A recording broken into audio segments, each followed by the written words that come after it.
Les pays de l'Asie-Pacifique accueillent chacun la réunion de l'APEC tous les 22 ans.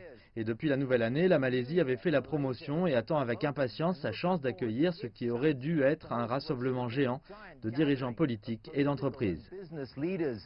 Même aujourd'hui, après que la pandémie les a forcés à se produire en ligne, la Malaisie accueillera comme prévu les dialogues des PDG de l'APEC à partir de demain.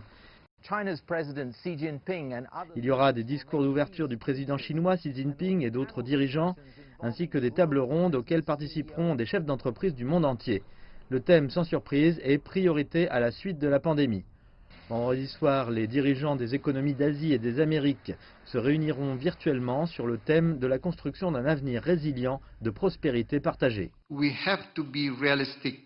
Nous devons être réalistes et pragmatiques dans notre réponse à la situation actuelle. Bien que la lutte contre la pandémie demeure une priorité absolue pour nous tous, la reprise économique doit faire l'objet d'une attention égale. Les domaines prioritaires seront de trouver des moyens de rétablir la confiance dans la libéralisation du commerce et de l'investissement et d'utiliser la technologie numérique pour stimuler le développement économique inclusif. Je pense que cela pourrait être très opportun dans la situation pandémique de réfléchir à la façon dont nous voulons partager les ressources, comment nous pouvons partager notre expertise et apprendre les uns des autres. Cela pourrait également être très utile à l'avenir pour renforcer la sécurité alimentaire future, la sécurité sanitaire pour la région.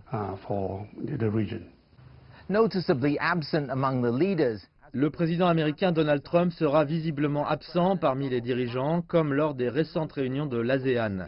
Même des mois avant que l'ampleur de la pandémie ne devienne claire et avant sa défaite électorale apparente, il avait clairement indiqué qu'il avait l'intention de sauter cet important rassemblement régional.